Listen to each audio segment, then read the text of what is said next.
Hello student, स्वागत है आपका फिर से एक नई वीडियो में। इस वीडियो के अंदर हम समझते हैं चैप्टर नंबर 4 जिसका नाम है रासायनिक आबंधन तथा आणविक संरचना। इसके हम क्वेश्चन आंसर को समझते हैं। तो इसके अंदर हम वेरी शॉर्ट क्वेश्चन आंसर देखेंगे और इसके अलावा दो क्वेश्चन और भी हैं जो कि बड़े क्वेश्चन है, शॉर्ट क्वेश्चन है ना। तो छोटे क्वेश्चन ज़्यादा हैं, तो एग्जाम की दृष्टि से थोड़ा इंपॉर्टेंट है चैप्टर नंबर 4 के क्वेश्चन आंसर। तो आप लोग देखिए वीडियो को एंड तक। चलिए अपन स्टार्ट करते हैं। दोस्तों हम बात कर लेते हैं पहले क्वेश्चन की। तो पहला क्वेश्चन है NaCl अथवा KCl विद्युत संयोजी है क्यों। दोस्तों अगर NaCl और KCl की बात करेंगे तो वो ठोस अवस्था में क्या होते हैं, विद्युत के कुचालक होते हैं। बट हम लोग अगर इसको जल में घोलेंगे तो Na होता है और Cl होता है वो अलग अलग हो जाएंगे। Na प्लस और Cl माइनस आयनों में टूट जाएगा, K प्लस Cl माइनस वो भी आयनों में टूट जाएगा। अब हम इसमें विद्युत धारा प्रवाहित करना चाहेंगे तो आराम से हो सकती है फ्लो, क्योंकि आयन की वजह से विद्युत धारा प्रवाहित होगी। तो समझे इसकी डेफिनेशन। क्योंकि क्षार धातुएं सोडियम अथवा पोटेशियम तथा क्लोरीन की विद्युत ऋणता में आयनिक बंध बनने के लिए पर्याप्त अंतर होता है। अब इसमें क्या होता है कि जो पोटेशियम और सोडियम होते हैं और साथ में Cl होते हैं, इसकी विद्युत ऋणता में क्या होता है, आयनिक बंध बनने के लिए पर्याप्त होंगे। तो आयनिक बंध बनेगा तो वो आयनों में टूटेगा और आयनों में टूटेगा तो फिर आयन बनेंगे, वो इसके कारण से वो विद्युत संयोजी मतलब विद्युत धारा इसके अंदर प्रवाहित होगी। ठीक है, तो इस बात को ध्यान रखिए। सेकंड नंबर का क्वेश्चन, BeCl2 MgCl2 CaCl2 को सहसंयोजी गुणों में वृद्धि के क्रम में व्यवस्थित कीजिए, लिखिए जो भी है। अब यहाँ पर समझना ध्यान से, आपको Cl2 को नहीं देखना है, आपको देखना है आगे कौन है, जिसको हम कहते हैं केंद्रीय परमाणु। तो आपका है यहाँ पर बेरिलियम, मैग्नीशियम और कैल्शियम। देखो सहसंयोजक गुण होता है वो जिसका आकार छोटा होगा उसका सहसंयोजक गुण ज़्यादा होगा। मतलब कि अगर मैं बात करूँ बेरिलियम की, मैग्नीशियम को और कैल्शियम की, तो सबसे छोटा आकार किसका होगा, बेरिलियम का। तो इसका सबसे ज़्यादा होगा क्या, मतलब BeCl2 का क्या सबसे ज़्यादा होगा, सहसंयोजक गुण। इससे छोटा कौन होगा, मैग्नीशियम, तो मैग्नीशियम से इससे कम हो जाएगा कैल्शियम, और कैल्शियम का सबसे कम। तो आप इसका वृद्धि क्रम में मतलब बढ़ते क्रम में, तो कैल्शियम क्लोराइड होता है इसका सबसे कम, इससे ज़्यादा होगा मैग्नीशियम क्लोराइड का, और सबसे ज़्यादा हो जाएगा सहसंयोजक गुण बेरिलियम क्लोराइड का। ठीक है, अगला क्वेश्चन देखते हैं तीसरा। PF5 होता है, NF5 नहीं होता क्यों। मतलब PF5 होगा, बनेगा, लेकिन NF5 नहीं बनता, ये कहना चाहता है, ऐसा क्यों। देखो इस चैप्टर के जो क्वेश्चन आते हैं ना ऐसे ही आते हैं, मतलब कि ये बनता है ये नहीं बनता है, ऐसा क्यों। ये आयनिक यौगिक हैं वो सहसहयोगिक है, ऐसा क्यों। वो ठोस है वो द्रव है, ऐसा क्यों। तो इसमें जो चौथा चैप्टर है ना आपका 4 चैप्टर, इसके अंदर आपको ऐसे ही क्वेश्चन देखने को ज़्यादातर मिलते हैं। ठीक है, तो ऐसे क्वेश्चन होते हैं, इंपॉर्टेंट है, याद रखिए आप लोग। देखिए अब इसमें क्या होता है, जो आपका नाइट्रोजन होता है वो आपको पता होगा किसी के साथ भी वो 3 बंध बनाता है। तो यहाँ पर 5 मतलब कि ये हुआ कि नाइट्रोजन के साथ में फ्लोरीन कितने जुड़े हुए, 5, लेकिन ऐसा संभव नहीं होता है। अब ऐसा क्यों होता है उसको हम रीजन को समझते हैं। नाइट्रोजन में रिक्त डी कक्षक, अब इसमें कक्षक ही रिक्त होता है, मतलब डी कक्षक होता ही नहीं वैसे तो डी कक्षक होता है वो अनुपस्थित होता है। तो अनुपस्थित होने के कारण इसमें अष्टक का प्रसार नहीं हो पाता है, इसमें अष्टक का प्रसार नहीं हो पाता। प्रसार का मतलब होता है दोस्तों ज़्यादा, अष्टक से ज़्यादा मतलब 8 इलेक्ट्रॉन से ज़्यादा प्रसार नहीं हो पाता है, अतः NF5 नहीं पाया जाता है। तो NF5 होता है वो नहीं पाया जाता है, PF5 बनता है। ठीक है, स्क्रीनशॉट ले लीजिए। अगला क्वेश्चन समझते हैं फोर्थ। उन दो अणुओं के सूत्र लिखिए जिसमें अष्टक प्रसार होता है। देखो अष्टक प्रसार का मतलब होता है 8 इलेक्ट्रॉन से अधिक इलेक्ट्रॉन। ठीक है, 8 इलेक्ट्रॉन से अधिक इलेक्ट्रॉन, तो इसको बोलते हैं अष्टक प्रसार। तो इसके दो उदाहरण बताना है आपको। तो इसमें आ जाए तो PCl5। अब PCl5 में कैसे अष्टक प्रसार होगा, फॉस्फोरस का परमाणु संख्या होती है 15, तो 2, 8 और 5। भाई तुम क्वेश्चन 5 इलेक्ट्रॉन है और Cl से 5 साझा करेगा, तो 5 5 कितने हो जाएंगे, 10, अर्थात 8 से ज़्यादा हो जाएंगे। सल्फर का परमाणु क्रमांक होता है 16, तो 2, 8 और 6, वो 6 साझा करेगा फ्लोरीन से, तो 6 साझा करेगा तो कितना हो जाएंगे, 12, अर्थात वो भी 8 से ज़्यादा है। ठीक है, तो इस प्रकार से इसके दो उदाहरण हो जाएंगे अष्टक प्रसार के। अगला क्वेश्चन पांचवा, H2S रेखीय नहीं है जबकि BeH2 रेखीय है। क्यों? अब इसमें समझिए, जो आपका सल्फर होता है उसके साथ में हाइड्रोजन केवल 2 जुड़े हुए। अभी आपको मैंने बताया कि सल्फर का परमाणु संख्या होती है 16, अर्थात इसका जो इलेक्ट्रॉनिक विन्यास है वो ये रहा। अब इसके साथ में 2 साझा किए हैं, अर्थात 2 इसके साथ में इलेक्ट्रॉन, जैसे कि यहाँ पर 6 जोड़े हैं मैंने, वैसे यहाँ पर 2 जुड़ेंगे। अब इसके अलावा बाकी तो बचेंगे ना इलेक्ट्रॉन, मतलब कि सल्फर के अंदर एकाकी इलेक्ट्रॉन बचेंगे, एकाकी इलेक्ट्रॉन उपस्थित होंगे। लेकिन बेरिलियम की बात करेंगे तो बेरिलियम की परमाणु संख्या कितनी होती है? 4 ही होती है। तो 2 और 2, बाह्यतम कोश में कितने इलेक्ट्रॉन है? 2, और वही 2 भाग लेंगे हाइड्रोजन के साझा करने में। तो भाई साहब 2 साझा कर लेंगे तो बाकी कौन बचेगा? ये तो नहीं आएगा, है ना, क्योंकि संयोजी इलेक्ट्रॉन होते हैं वही भाग लेते हैं। तो आपके बेरिलियम के पास में कोई एकाकी इलेक्ट्रॉन युग्म नहीं होता। यहाँ पर लिखा गया है कि कोई एकाकी इलेक्ट्रॉन युग्म नहीं होता है। तो जिसके अंदर एकाकी इलेक्ट्रॉन युग्म होता है वो फिर जो हाइड्रोजन बंध बनेगा उसको प्रतिकर्षित करेंगे, जिसके कारण से वो रेखीय नहीं हो पाएगा। आ रही बात समझ में? और जो आपका BeH2 होता है उसमें क्या होता है, कोई प्रतिकर्षण करने वाला इलेक्ट्रॉन नहीं बचेगा, तो फिर वो आराम से रेखीय अवस्था में आएंगे। पढ़ते इसको। H2S में S परमाणु पर, मतलब सल्फर परमाणु पर एकाकी इलेक्ट्रॉन युग्म उपस्थित के कारण इसकी संरचना रेखीय नहीं होती है। जबकि BeH2 में बेरिलियम होता है, इस परमाणु पर कोई एकाकी इलेक्ट्रॉन युग्म नहीं होता, अतः इसकी संरचना होती है वो रेखीय होती है। तो जिसके ऊपर एकाकी इलेक्ट्रॉन उपस्थित है उसकी संरचना रेखीय नहीं होती है, जिसके ऊपर एकाकी इलेक्ट्रॉन युग्म नहीं है उसकी संरचना रेखीय होती है। ठीक है, आगे समझते हैं छठा क्वेश्चन। BeCl2 का गलनांक BaCl2 से कम क्यों होता है? अब इसमें समझिए, ये है बेरियम क्लोराइड और ये है बेरिलियम क्लोराइड। तो बेरिलियम होता है वो छोटा परमाणु है और बेरियम होता है बड़ा परमाणु है। अब इसमें भी क्या है इसको समझते हैं। देखिए, BeCl2 एक सहसहयोगिक है, जबकि आपका BaCl2 होता है वो एक आयनिक यौगिक है, यौगिक आयनिक है। ठीक है, अतः जो BaCl2 होता है इसका गलनांक कम होता है। जो कि सहसहयोगिक यौगिक होते हैं उनका गलनांक होता है वो क्या होता है, ऑब्वियसली कम होता है आयनिक यौगिकों से।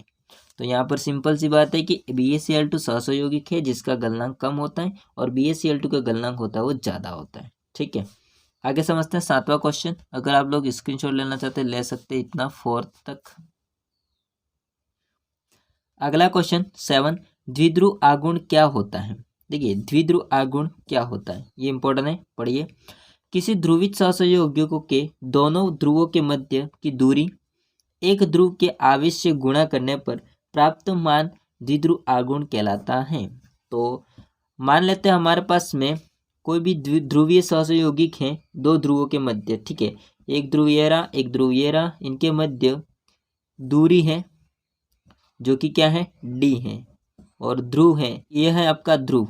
ठीक है, क्या हो जाएगा, q। तो एक ध्रुव के आवेश से गुणा करने पर प्राप्त जो मान होता है उसको द्विध्रुव आघूर्ण कहते हैं। तो एक को मान लेते हैं हम Q1, तो एक को मान लेते हैं Q2। बाकी हम बात करेंगे Q बराबर क्या होता है, Q1 Q2, है ना। Q बराबर क्या होता है, Q1 Q2। तो यहाँ पर Q क्या हो जाएगा, ध्रुव का आवेश, या फिर हम दोनों को मिला के बोले तो भी ठीक है। ठीक है, तो यहाँ पर इसका सूत्र क्या हो जाएगा, द्विध्रुव आघूर्ण का म्यू, इसको बोलते हैं म्यू बराबर D इंटू Q। दोनों का गुणनफल, मध्य की दूरी, दो ध्रुव हैं उसके मध्य की दूरी और आवेश का गुणाम करेंगे तो क्या मिलता है हमको, द्विध्रुव आघूर्ण, जो कि D क्या हो जाएगी, दूरी, और Q हो जाएगा आवेश। ठीक है, स्क्रीनशॉट ले लीजिए। अगला क्वेश्चन हो जाएगा 8वां, संयोजकता इलेक्ट्रॉन क्या है? देखिए 8वां क्वेश्चन, संयोजकता इलेक्ट्रॉन क्या होता है? तत्व के परमाणु के बाह्य कोश में उपस्थित इलेक्ट्रॉनों को उस परमाणु की संयोजकता इलेक्ट्रॉन कहते हैं। तो कोई भी तत्व है इसके परमाणु के सबसे बाह्यतम कोश में उपस्थित इलेक्ट्रॉन की संख्या या फिर इलेक्ट्रॉन को हम क्या कहते हैं, संयोजकता इलेक्ट्रॉन कहते हैं। ये संयोजन अभिक्रिया में भाग लेते हैं, संयोजन अभिक्रिया यानी कि बंध बनाने भाग लेते हैं। 9वां क्वेश्चन, लिथियम क्लोराइड LiCl कार्बनिक विलायकों में विलय है क्यों? तो लिथियम जो क्लोराइड होता है उसमें सहसंयोजक गुण होते हैं और इस कारण से वो कार्बनिक विलायकों में विलय होते हैं। तो जिनके अंदर सहसंयोजी गुण होते हैं वो कार्बनिक विलायक होते हैं, उसमें विलय होते हैं। ठीक है, जैसे पेट्रोल केरोसिन वगैरह हो जाएंगे। तो यहाँ पर आगे क्वेश्चन हो जाएगा 10वां, मैग्नीशियम प्लस, ये है 1। ठीक है, मैग्नीशियम प्लस 1 आकर नहीं समझ में आए तो आयन नहीं बनता, जबकि मैग्नीशियम 2 प्लस, तो जो मैग्नीशियम का आयन है जो कि जिस पर आवेश है प्लस के 2 और एक पर है प्लस का 1, तो प्लस का 2 बनता है और प्लस का 1 नहीं बनता है। ऐसा क्यों होता है? तो देखिए, मैग्नीशियम होता है, इसकी परमाणु संख्या होती है 12, इलेक्ट्रॉनिक विन्यास हो जाता है 2, 8 और 2। अब क्या होता है कि मैग्नीशियम चाहता है कि मेरे बाह्यतम कोश में 8 इलेक्ट्रॉन हो, तो वो क्या करेगा, इन दोनों इलेक्ट्रॉन को बाहर निकाल देगा। तो फिर बचेगा कौन सा, ये वाला 8 इलेक्ट्रॉन। तो फिर अब बाह्यतम कोश कौन सा कहलाएगा, 8 वाला। तो 8 इलेक्ट्रॉन है, अर्थात इसका अष्टक पूर्ण, मतलब एक हम कह सकते हैं कि नोबल गैस की तरह विन्यास प्राप्त हो जाएगा। इस कारण से वो क्या करता है, मैग्नीशियम 2 प्लस आयन बनाता है, प्लस 1 आयन नहीं बनाता। पढ़ते हैं, मैग्नीशियम प्लस की तुलना में मैग्नीशियम प्लस 2 आयन स्थायी होता है या अस्थायी है, क्योंकि इसका विन्यास होता है वो उत्कृष्ट गैस, यानी कि वही आपको बताया अक्रिय गैस, नोबल गैस के समान होता है, तथा इसके बाह्य कोश में 8 इलेक्ट्रॉन स्थायी विन्यास होते हैं। तो ये 8 इलेक्ट्रॉन होते हैं, स्थायी विन्यास प्राप्त हो जाता है। इस वजह से वो क्या करता है, 2 इलेक्ट्रॉन को त्यागना अच्छा मानता है ना, 1 इलेक्ट्रॉन को त्यागना अच्छा नहीं मानता है। ठीक है, स्क्रीनशॉट ले लीजिए। अगला क्वेश्चन समझते हैं दोस्तों, मैग्नीशियम क्लोराइड MgCl2 का द्विध्रुव आगुण 0 है, जबकि SnCl2 टीन क्लोराइड का द्विध्रुव आगुण 0 नहीं है। तो इसका भाई साहब आगुण, द्विध्रुव आगुण 0 है और SnCl2 का द्विध्रुव आगुण 0 नहीं है। क्यों, समझते हैं। देखो, इसमें मैंने पहले ही बता दिया है, इसके बारे में थोड़ा बहुत।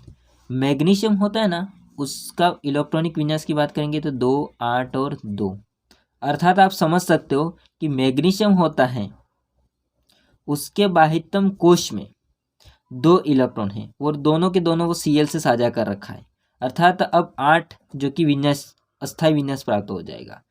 इसके ऊपर कोई मतलब एकाकी इलेक्ट्रॉन युग्म नहीं है।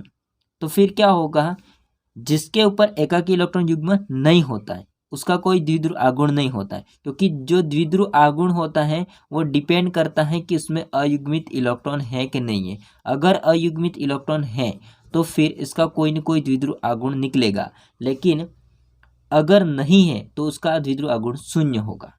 तो यहाँ पर टीन होता है, इसके ऊपर एक एकाकी इलेक्ट्रॉन युग्म है। कितना, एक एकाकी इलेक्ट्रॉन युग्म है। ठीक है, लोन पेयर जिसको हम बोल सकते हैं, लोन पेयर। ओके, तो एक लोन पेयर है, एक इलेक्ट्रॉन लिख दिया मैंने, सॉरी, एक लोन पेयर है। इस वजह से इसका कोई न कोई द्विध्रुव आगुण निकलेगा, अर्थात तो 0 नहीं होगा। इसका मतलब होता है द्विध्रुव आगुण 0 नहीं है, और इसका मतलब होता है द्विध्रुव आगुण 0 है। ठीक है, पढ़ते हैं हम लोग इसको। MgCl2 में कोई भी एकाकी इलेक्ट्रॉन युग्म नहीं होता, बिल्कुल। MgCl2 होता है, इसमें कोई एकाकी इलेक्ट्रॉन, Mg के ऊपर कोई एकाकी इलेक्ट्रॉन युग्म नहीं होता। इस कारण इसकी आकृति रेखीय होती है। यहाँ पर कुल द्विध्रुव आगुण होता है वो 0 हो जाता है। ठीक है, जबकि SnCl2 में एक एकाकी इलेक्ट्रॉन युग्म, एक लोन पेयर होने के कारण से इसकी आकृति थोड़ी मुड़ी हुई होती है, क्योंकि ये प्रतिकर्षण करता है ऐसे, इस वजह से। ठीक है, प्रतिकर्षण करता है, इस वजह से मुड़ी हुई होती है, इसकी रेखीय होती है, तथा इस कारण कुल द्विध्रुव आगुण होता है वो 0 नहीं होता है। तो इसका कोई न कोई द्विध्रुव आगुण निकल के आएगा। ओके, स्क्रीनशॉट ले लीजिए। अगला क्वेश्चन हो जाएगा दोस्तों 12वां, AlCl3 एक सहसंयोजी होता है, जबकि AlF3 आयनिक होता है। ऐसा क्यों, समझते हैं। देखिए, Cl minus ion F minus ion से बड़ा है, बिल्कुल। जो आपका फ्लोरीन माइनस आयन होगा वो छोटा है और Cl माइनस आयन बड़ा है। अतः फेजान के नियम के अनुसार, अब यहाँ पर फेजान का नियम मैंने ऑलरेडी पढ़ा रखा है, इसका सेपरेट वीडियो है एक, फेजान का नियम क्या होता है, तो इसका लिंक मैं इस वीडियो के डिस्क्रिप्शन में दे दूंगा। ठीक है, जाके देख सकते हैं फेजान का नियम क्या होता है। तो फेजान के नियम के अनुसार बड़े ऋणायन की आकृति धनायन के प्रभाव में अधिक विकृत होती है, अतः इसमें सहसंयोजी गुण आ जाता है, और इस कारण से वो AlCl3 सहसंयोजी है, जबकि AlF3 आयनिक होता है। जिसका भी बड़े ऋण आयन की आकृति होती है वो धनायन के प्रभाव में वो विकृत हो जाती है, अधिक विकृत हो जाती है, और इस वजह से उसके अंदर सहसंयोजक का गुण आ जाता है।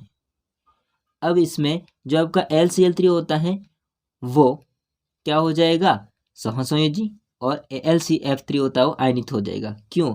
क्योंकि आपका Cl होता है इसका आकार बड़ा है, ठीक है, क्योंकि वो ऋणायन है तो बड़े ऋणायन है, और आपका F- छोटा ऋणायन है, तो इसका जो भी धनायन के प्रभाव में उसका विकृति कम होगा, किसका, LF3 का, और इसका ज़्यादा होगा।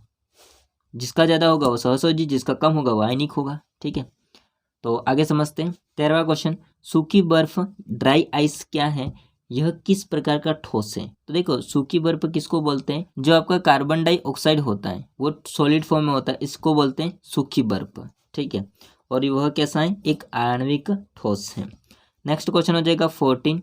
फॉर्मल आवेश जिसको औपचारिक आवेश भी कहते हैं, तो औपचारिक आवेश या फॉर्मल आवेश ज्ञात करने का सूत्र क्या होता है। तो कोई भी यौगिक है उसमें परमाणु का अगर आपको औपचारिक आवेश ज्ञात करना है, ठीक है, तो क्या करेंगे आप लोग, मुक्त परमाणु में संयोजकता इलेक्ट्रॉन की कुल संख्या, जो भी आपका परमाणु है, जो भी आपका परमाणु है मुक्त परमाणु, इसकी संयोजकता इलेक्ट्रॉन की कुल संख्या, यानी भारितम कोश में उपस्थित इलेक्ट्रॉन की कुल संख्या, उसमें से माइनस करेंगे एकाकी इलेक्ट्रॉन की कुल संख्या, लोन पेयरों की कुल संख्या, इसमें से फिर माइनस करेंगे 1/2 इंटू लगाएंगे इसमें आबंदी इलेक्ट्रॉन की कुल संख्या। एक बंध में 2 इलेक्ट्रॉन होते हैं, तो जो भी बंध बना रखे उन बंधों में जो इलेक्ट्रॉन की संख्या है तो इसका मल्टीप्लाई कर देंगे हम 1/2 से, और बाकी काट चाट करके हम क्या निकाल सकते हैं, किसी भी यौगिक का फॉर्मल आवेश। इसके बारे में ऑलरेडी मैंने वीडियो बना रखा है, तो इसका भी आपको लिंक मिल जाएगा डिस्क्रिप्शन में। ओके, अगला क्वेश्चन समझते हैं 15वां क्वेश्चन है H2O द्रव है जबकि H2S गैस है। देखिए H2O द्रव है और H2S क्या है, गैस है। ऐसा क्यों होता है समझते हैं। H2O हाइड्रोजन बंध होता है, इसके द्वारा वो संगुणन करता है, मतलब कि H2O के अंदर क्या होता है, हाइड्रोजन बंध के कारण से वो जुड़ता है, संगुणन करता है, और इस कारण से दोस्तों जो आपका H2 होता है वो कमरे के ताप पर वो द्रव अवस्था में पाया जाता है, लेकिन इसमें ऐसा कुछ नहीं होता है। ठीक है, स्क्रीनशॉट ले लीजिए। 16वां क्वेश्चन देखिए दोस्तों, I2 गर्म करने पर ऊर्ध्वपातित हो जाती है, क्यों। देखिए ऊर्ध्वपातन का मतलब क्या होता है, ठोस से सीधे गैस में आना है, ठीक है, वाष्प में आना। तो I2 गर्म करने पर ऊर्ध्वपातित हो जाती है, ऐसा क्यों। आयोडीन एक उच्च सहसंयोजी अध्रुवीय यौगिक है, इसलिए इसका गलनांक और क्वथनांक, तो सॉरी क्वथनांक और गलनांक आगे पीछे हो गया, क्वथनांक और गलनांक बहुत ही कम होता है, इसलिए I2 गर्म करने पर ऊर्ध्वपातित हो जाती है। ठीक है, तो इनका गलनांक और क्वथनांक क्या होता है, बहुत ही कम होता है, इस वजह से, और साथ में वो कैसी है, एक उच्च सहसंयोजी अध्रुवीय यौगिक है, इसको ध्यान रखना। ओके, इस कारण से ऊर्ध्वपातित हो जाती है आसानी से। 17वां क्वेश्चन, जालक ऊर्जा किसे कहते हैं, जालक ऊर्जा को प्रभावित करने वाले कारकों के नाम लिखिए। देखिए जालक ऊर्जा क्या होती है, लैटिस एनर्जी क्या होती है, इसको समझते हैं। लैटिस एनर्जी क्या होती है, तो ऊर्जा की वह मात्रा जो अनंत दूरी पर स्थित धनायन एवं ऋणायन को गैसीय अवस्था से एक मोल ठोस में बदलने पर निकलती हैं, उस ऊर्जा को हम क्या कहते हैं, जालक ऊर्जा कहते हैं। सिंपल भाषा में मैं आपको बताऊं कि धनायन और ऋणायन है जो कि गैसीय अवस्था में है, इसको हम ठोस में बदलेंगे, तो ठोस में बदलने से जो एनर्जी बाहर निकलती है उसको हम क्या बोलते हैं, जालक ऊर्जा कहते हैं। ठीक है, जैसे कि यहाँ पर एग्जाम्पल भी मैंने नॉर्मल एग्जाम्पल है, जैसे कि ए कोई परमाणु है, मतलब कि धनायन है, और आपका ये ऋणायन है B- जो कि गैसीय फॉर्म में, जी लिखा मतलब गैसीय फॉर्म में, इसको मिलाया तो जुड़ करके सॉलिड फॉर्म बना देंगे, S मतलब सॉलिड, और जो एनर्जी बाहर निकलेगी उसको जालक ऊर्जा कहते हैं। मेंडुलक समीकरण, ये इसको बोलते हैं मेंडुलक समीकरण, ठीक है, ये मेंडुलक समीकरण है, उसके द्वारा जालक ऊर्जा को मान ज्ञात कर सकते हैं। तो मेंडुलक जो समीकरण है वो क्या है, तो देखिए U बराबर Na(Z1Z2)E² R 1-1/n। अब यहाँ पर कौन कौन क्या आप लोग देख सकते हैं, Na क्या है, अवगाद्रो संख्या, A क्या है, तो देखिए A यहाँ पर हो जाएगा दोस्तों मेंडुलक स्थिरांक, A क्या हो जाएगा, मेंडुलक स्थिरांक, और Z1Z2 क्या हो जाएगा, आयनिक आवेश, N क्या हो जाएगा, बोर्न घातांक, R क्या हो जाएगा, आयनों के मध्य की दूरी, E क्या हो जाएगा, इलेक्ट्रॉन का आवेश। ठीक है, तो आप चाहे तो याद रख सकते हैं मेंडुलक समीकरण को। ओके, स्क्रीनशॉट ले लीजिए, अभी आगे बाकी है। 17वां क्वेश्चन था, इसमें थोड़ा टॉपिक बच गया है। देखिए, जालक ऊर्जा को प्रभावित करने वाले कारक, तो जालक ऊर्जा होती है, इसको प्रभावित करने वाले कारक कौन कौन से हैं? तो आयनों का आकार, ये भी प्रभावित कर सकते हैं। क्रिस्टल की संरचना, ये भी प्रभावित कर सकती है। आयनों का इलेक्ट्रॉनिक विन्यास, आयनिक आवेश और क्रिस्टल के सहसंयोजी गुण, ये भी इसको प्रभावित कर सकते हैं। तो यहाँ पर 5 पॉइंट हैं, आप लोग इसको याद रखिए। अगला क्वेश्चन हो जाएगा 18, लास्ट एंड फाइनल क्वेश्चन है। आयनिक एवं सहसंयोजी यौगिकों की तुलना कीजिए। सिंपल सी बात है, अंतर लिखना आपको। आयनिक यौगिक क्या होता है और सहसंयोगी क्या होता है। देखिए, आयनिक यौगिक होते हैं ना, वो ठोस होते हैं, प्राय कैसे होते हैं, वो ठोस होते हैं। लेकिन सहसंयोगिक होते हैं, वो तीनों अवस्था में पाए जाते हैं, ठोस भी होते हैं, द्रव भी होते हैं और गैस भी होते हैं। ठीक है। आयनिक यौगिक होते हैं, वो आयनों से मिलकर के बने होते हैं, लेकिन सहसंयोगिक होते हैं, वो अणुओं से मिलकर के बने होते हैं। आयनिक यौगिक होते हैं ना, वो समवायता प्रदर्शित नहीं करते, मतलब आइसोमेरिज्म को प्रदर्शित नहीं करते हैं। लेकिन जो सहसंयोगिक होते हैं, वो समवायता को प्रदर्शित करते हैं। नेक्स्ट 5वां पॉइंट, आयनिक यौगिक कठोर एवं भंगुर प्रकृति के होते हैं। कठोर मतलब मजबूत होंगे और भंगुर मतलब कांच की तरह, अगर इसको तोड़ेंगे तो चूर चूर हो जाएंगे। सहसंयोगिक होते हैं, वो कमजोर होते हैं, है ना, और साथ में मृदु होते हैं, मुलायम, और गलनीय होते हैं, गल जाते हैं, ऐसे होते हैं। ओके, स्क्रीनशॉट ले लीजिए अगर आप लोग इतना लेना चाहते हैं तो इसका। अगला पॉइंट हो जाएगा छठा, जो आयनिक यौगिक होते हैं, इनका गलनांक और क्वथनांक उच्च होते हैं, लेकिन जो सहसंयोगिक होते हैं, इनके गलनांक और क्वथनांक होते हैं, वो निम्न होते हैं। आयनिक यौगिक होते हैं, वो ध्रुवीय विलायकों में क्या होते हैं, विलय होते हैं, बट आपका सहसंयोगिक होते हैं, वो अध्रुवीय विलायकों में विलय होते हैं। तो अध्रुवीय विलायकों में घुलते हैं वो कौन है, सहसंयोजक, और ध्रुवीय विलायक में जो घुलते हैं वो कौन है, आयनिक। ठीक है।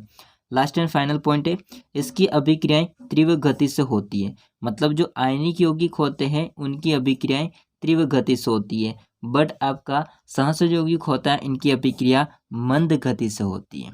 ओके, तो 17वां और 18वां क्वेश्चन थे वो बड़े क्वेश्चन थे, बाकी सारे आपने छोटे छोटे क्वेश्चन पढ़े। और इसके अलावा इसमें दोस्तों आपको ज़्यादातर वही देखने को मिलता है, मैंने आपको जैसे स्टार्टिंग में बताया वैसे ही क्वेश्चन देखने को मिलते हैं। और वीडियो अच्छा लगा हो तो लाइक करना, चैनल को सब्सक्राइब नहीं किया कर देना। मिलते हैं नेक्स्ट वीडियो में, तब तक के लिए जय हिंद, वंदे मातरम।